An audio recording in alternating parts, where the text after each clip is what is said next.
I learned too late that war doesn't wait for you to be ready to be decent. By the time I understood that, the choice had already been made. And I was the one who made it. I'm writing this the way people do now, late at night, behind a name that isn't mine. Because I don't have many nights left, and this memory hasn't loosened its grip in 70 years. I've told pieces of it before. I've never told the part that matters. Not to my wife when she was alive. Not to my children. Not even to myself, if I'm honest. There's a decision buried in this story that I still don't know how to carry. I was an American infantryman in Italy in 1944. That's the narrow slice of the war I'm talking about. Not the whole thing. Just a few weeks on a cold road that smelled like whetstone and burned oil, where we learned how small a man can make himself when he's afraid. At the time, I thought I was doing what I was supposed to do. That's the lie I lived on for a long while. People like to hear about the big moments. The landings, the flags, the maps with arrows. This wasn't one of those. Most days were waiting. Waiting in damp boots. Waiting with hunger that sat behind your eyes. Waiting with the kind of fear that didn't shout, just hummed quietly so you couldn't sleep. There was a watch involved. I'll mention it now so you know to remember it. A cheap wristwatch, army issue, with a second hand that stuck sometimes. I checked it too often back then. I still do, even though it hasn't worked in decades. I was 22 years old. I had a buddy named Charlie who could whistle without moving his lips, and a lieutenant who believed rules were the only thing separating us from animals. And there was an order, simple on paper, that came down one gray morning while the fog was still low enough to hide a man at 10 yards. The order didn't sound wrong when we first heard it. That's important. If it had, I might have hesitated sooner. Instead, I nodded like everyone else. At the time, I didn't realize what that choice would cost. I didn't know how long memory could last, and I didn't know that silence could follow a man home and sit with him for the rest of his life. There's one part of this I avoided remembering for years. It starts with that road, that watch, and a moment when I decided to stay exactly where I was, and that's where I'll stop, for now, because once I tell you what happened next, there's no way to pretend it was just the war doing its work. It was an engine. At first it was so faint I thought I imagined it. A low, uneven growl carried through the fog, the kind of sound you feel more than hear. I froze, every muscle tightening at once, because engines meant movement, and movement meant things no longer stayed simple. The two men heard it too. The younger one turned his head sharply, eyes wide now, the caution gone. The older man didn't turn. He just closed his eyes for a second, like someone counting down in his head. That was when I understood what the gestures had meant. Not explanation, warning. The engine grew louder, closer. I could tell it wasn't allied. You learn that quickly. The pitch, the rhythm, it belonged to something heavier, something that didn't care much about the road beneath it. Charlie looked at me again. His face had gone pale in a way I'd never seen before. "They're running from someone," he said. It wasn't a question. I knew. Wow, I had known, really, since the moment I saw those shoes. But knowing something and accepting what it asks of you are two different things. I checked my watch. The second hand stuck, then lurched forward. The men started speaking over each other now, their voices urgent, breaking whatever restraint they'd been holding on to. I still couldn't understand the words, but I didn't need to. Fear doesn't require translation. Behind them, the engine coughed and roared, closer than it had any right to be. Shapes moved in the fog, darker shapes than before. This was the part where my training should have given me clarity. Instead, it gave me rules. Rules about engagement. Rules about orders. Rules about what happened when you made the wrong call and lived long enough to answer for it. At the time, I told myself I was responsible. only for what came from the road, not what followed it. The older man stepped forward, just one step. He raised his hands higher, exposing his chest, as if to show he carried nothing but himself. His mouth formed a word I did recognize, because it sounded like every language at once. Please. Pot. I didn't lower my rifle. There's a moment, right before a line is crossed, when the world feels unbearably quiet. I remember noticing the fog damp on my eyelashes. I remember thinking how absurd it was that something so soft could hide something so final. The engine broke through the white then, its outline sudden and undeniable. Voices followed it, sharp, controlled, practiced. I told myself I still wasn't choosing. I told myself I was holding the road. And in doing that, I let something else pass straight through. That's the moment I wake up to most nights. The road ran through a narrow stretch of hills, lined with stone walls that looked older than any country we knew. Italy had a way of making you feel like a visitor who stayed too long. The buildings were chipped and quiet, the kind of quiet that made you wonder who had left in a hurry, and why. We were holding a position outside a small village whose name I never learned to pronounce correctly. It didn't matter. We called it The Bend, because the road curved just before the first houses, and anything coming from the north had to slow there. That bend was our whole world for a while. Charlie and I shared a shallow foxhole just off the road. The dirt was wet, and no matter how much we shifted, one of us was always cold. He kept his spirits up better than I did. He talked about his sister in Ohio, about how she'd taken over his paper route while he was gone. He said he hoped she'd saved his bicycle. I remember thinking how small that hope sounded compared to where we were. I checked my watch constantly. The second hand would hitch, then jump forward, like it was catching its breath. I told myself it was nothing. Everything over there felt temporary, even time. Our lieutenant gathered us that morning and reminded us of the standing order. We were to hold the road. No exceptions. No movement past the bend without clearance. There had been trouble the night before. Shots in the distance, a patrol that didn't come back whole. He didn't raise his voice. He didn't have to. At the time, it felt reasonable. Orders usually did. They came wrapped in words like procedure and security, words that made you feel protected by following them. I remember thinking that discipline was a kind of shelter. If you stayed inside it, nothing could touch you personally. Only later did I understand what we had really done with that belief. The days blurred together.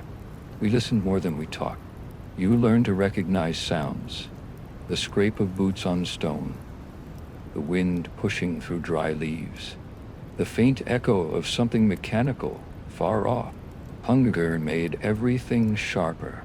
So did fear, though we rarely named it. One afternoon, a letter arrived for me, from home. I didn't open it right away. I held it instead, feeling its weight, the way it proved another world still existed somewhere. Charlie nudged me and said, "Save it for when you need it." I didn't know then how true that would be. Toward evening, the fog started to settle again. The bend in the road disappeared into white, like the world had ended there. I checked my watch. The second hand stuck. That was when we heard footsteps. At first, I told myself it was nothing. Wind. Dight. An echo. Something I didn't need to worry about yet. I remember how easy it was to delay that decision by just a second or two, just long enough to listen again. There's a moment before every choice when you still believe you're not choosing anything at all. I stepped back, not far, just enough to clear the line of the road, just enough to make room without ever saying the words out loud. If anyone had asked me later, I could have said I never waved them through. I never pointed. I never spoke. I simply moved. The older man saw it immediately. Relief crossed his face so fast it almost looked like pain. He reached back and grabbed the younger one by the sleeve, pulling him forward. They passed us close enough that I could smell them.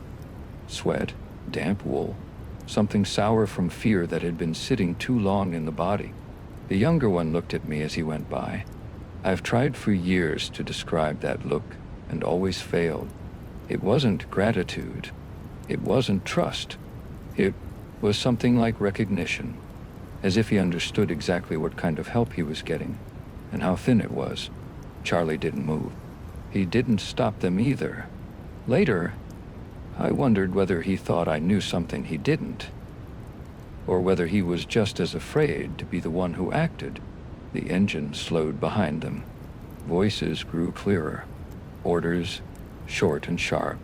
I couldn't make out the language, but I knew the tone. Authority doesn't change much from one uniform to another. The two men broke into a run as they reached the bend. The younger one stumbled, those shoes again, and nearly fell. The older man caught him, hauled him upright, and pushed him forward. That's when the shouting started. I stayed where I was. I didn't turn around. I didn't raise my rifle. I fixed my eyes on the stone wall beside the road and counted my breaths. The way they teach you when you're trying not to shake. There were shots. Not many. I won't tell you how many, because the number has never mattered. What mattered was how quickly it was over. Afterward, there was a silence that felt heavier than the fog. The engine idled for a moment, then moved on. The sound faded the way it had come, as if nothing at all had happened there. Charlie said my name, just once. I checked my watch. The second hand was moving smoothly now, as if it had decided to behave again. At the time, I told myself this wasn't my doing. I hadn't fired. I hadn't spoken. I hadn't disobeyed an order. I told myself I had stayed inside the rules, and that staying inside the rules was the same as being innocent. There's one thought that came to me then, uninvited and unwelcome. A thought I've never managed to argue away. If I had done nothing different, absolutely nothing, would the outcome really have changed? That question followed me long after the fog lifted. The footsteps came slow, uneven, like whoever was walking didn't know the road well. They stopped, then started again. I felt Charlie tense beside me. Neither of us spoke. Talking felt too loud, even in a whisper. The fog made everything closer than it was. Sounds arrived without shape. You couldn't tell distance anymore. That's how fear worked there. It harassed the space you needed to think clearly. I lifted my rifle but didn't aim it yet. My fingers stayed straight along the stock, the way they taught us. Training came back in pieces like that. Small habits you clung to when your mind wanted to scatter. Probably nothing. Charlie murmured, barely sound at all. He wasn't convincing me. He was convincing himself. The lieutenant's words from that morning settled in my head again, clear and neat. Hold the road. No movement past the bend without clearance. I repeated it silently. The way you might repeat a prayer you don't fully believe in but don't dare abandon. At the time, it still felt like enough. A figure emerged from the fog, just a shape at first, darker than the white around it. Then, another. They weren't running. That struck me immediately. Anyone who knew this road, anyone who meant trouble, would have moved faster. I checked my watch again. The second hand jumped. They came closer. I could make out coats, worn and loose, not uniforms. One of them raised a hand, palm open, the universal sign for don't shoot. That hand shook. I remember thinking how old he looked, or maybe how tired. It's hard to separate those things after a certain point in life. Charlie looked at me. I could see the question in his eyes. He trusted me in a way that feels heavy now. I was the one who usually spoke first. I was the one who decided when to call out, when to wait. The order didn't say what to do in this situation. That's the truth of it. It didn't mention fog or old men or shaking hands. It just said hold. So I told myself I wasn't choosing. I told myself I was following what was written, not what was in front of me. "Stay back," I called out, my voice thinner than I expected. "You can't come through." They stopped. One of them said something in Italian. I didn't understand the words, but I understood the tone. It wasn't anger. It wasn't defiance. It was explanation. Or pleading. Maybe both. Only later did I realize how much I depended on not understanding. The lieutenant wasn't there. The radio was quiet. The fog pressed in, patient as anything I've ever known. And in that waiting space, with the watch ticking unevenly on my wrist, I felt the shape of the choice, forming slow, unavoidable. There's one detail I've never been able to shape. One thing I noticed even then that should have mattered more than it did. And once I tell you that, the rest becomes harder to excuse. We didn't speak about it after that. Not then. Not ever. Charlie and I shared the foxhole for another week, and we talked about everything except the bend in the road. He whistled less. I checked my watch more. A few days later, we moved on. That's how the war handled things you weren't meant to dwell on. You changed positions, changed scenery, and told yourself the past stayed put. I believed that for a while. I had to. The letter from home stayed unopened in my pack longer than it should have. When I finally read it, it was ordinary. News about the weather, a neighbor's new baby, the price of meat. I remember feeling angry at it, though it had done nothing wrong. It described a world where choices still seemed clean. I finished the war without anything anyone would call remarkable. No medals, no wounds you could see. I came home, married, worked, raised children. I learned how to smile at the right moments. I learned which questions to answer briefly and which ones to deflect with humor. But some nights, usually when the house was quiet and sleep wouldn't come, I was back on that road, back with the fog pressing in and the watch ticking unevenly on my wrist. I replayed the moment the same way every time, adjusting it by inches, seconds. If I had spoken sooner, if I had stepped forward instead of back, if I had risked being wrong in front of another man. At the time, I told myself survival was reason enough, that I'd been young. That war put people in impossible positions. All of that is true. None of it settles the account. What unsettles me most is how small the decision was. Not a dramatic refusal, not a brave stand, just a half step backward that looked like nothing at all. I sometimes wonder what Charlie carried away from that road. We lost touch after the war. I've never known whether he remembers it the way I do, or whether he let it fade. Part of me hopes he did. Part of me resents him if he did. There's something I haven't told you yet. Something about how that moment finally came back to me in a way I couldn't ignore anymore. That's why I'm writing this now, instead of continuing to pretend the silence was enough. One of them was wearing shoes that didn't fit. I don't know why that's the thing my mind held on to. Not the fear, not the fog, not the rifle in my hands, but those shoes. They were too big, the toes curling slightly upward where the leather had softened and given in. He walked carefully, like he'd learned to adjust his stride so he wouldn't trip. I noticed it because I'd done the same thing once, back in training, when I was issued a pair a size too large. I remembered how it felt to be off balance all day, how every step required thought. It made you cautious. It made you slow. That's when I knew they weren't soldiers. At the time, that should have settled it. It should have pushed me toward one decision instead of another. But war teaches you strange habits. It teaches you to doubt what feels obvious and trust what's written instead. The man in front spoke again. Fewer words this time. He gestured back down the road into the fog, like he was pointing toward something he didn't want to name. The second man stood slightly behind him, thinner, younger. His hands never left his sides. He kept glancing at the bend, as if expecting someone else to appear. Charlie shifted beside me. I could hear his breath, shallow and fast. "What do we do?" he whispered. That was the moment. The real one. The one I returned to. I could have waved them back and told them to wait while I tried the radio again.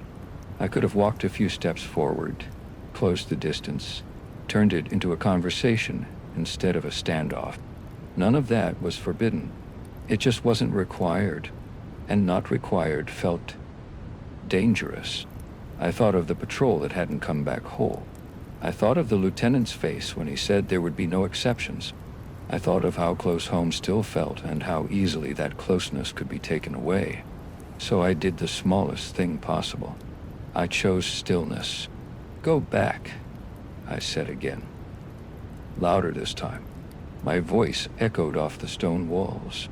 "You can't be here." The older man's shoulders dropped. Just slightly. Enough to notice if you were looking.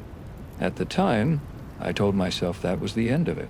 That they would turn around and disappear into the fog the way they had come. That my responsibility stopped at the edge of the road. Only later did I understand that staying where I was also a kind of action. There's a sound I didn't expect to hear next. A sound that didn't come from them at all. And once it reached us, everything changed. It came back to me in a grocery store. That's the part that still feels unfair. Not in a dream. Not in a hospital room. Just an aisle with canned soup and bad lighting, my hand resting on the handle of a cart like I'd done 1,000 times before. A man passed me going the other way. He walked carefully, favoring one foot. His shoes were too big. I stood there longer than I should have. Long enough for someone to ask if I was all right. I nodded, because that's what I'd practiced for decades. But something in me had finally loosened. Not broken, just shifted enough to let the weight fall through. That night, I took out the watch. The same one. I'd kept it in a drawer with old papers and things no one else wanted. The leather strap cracked when I bent it. The second hand was frozen between ticks. I realized then that I'd spent most of my life living the way I had on that road. Standing still, telling myself I wasn't choosing. Trusting that rules and distance could keep my hands clean. They can't. I don't know the names of the men who ran past me into the fog. I don't know where they were from or who waited for them somewhere else. I only know that for a few seconds, their lives brushed against mine, and I decided my safety mattered more than their uncertainty. At the time, I called it obedience. Later, I called it survival. Now, I call it what it was. A failure to act when action still meant something. I'm not asking for forgiveness.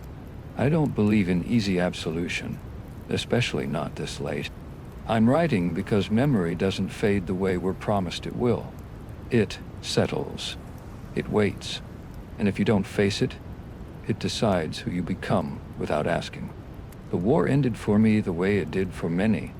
By train, by ship, by returning to a life that kept moving. But that road in Italy never really released me. It followed me into every quiet room. Every moment where doing nothing felt easier than doing right. If you're reading this and wondering what you would have done, I can't answer that for you. I only know what I did and what it cost me to live with it. That's the quiet part of war they don't put on monuments. The part that comes home with you. The part that waits until time is running out. And silence no longer feels like an option.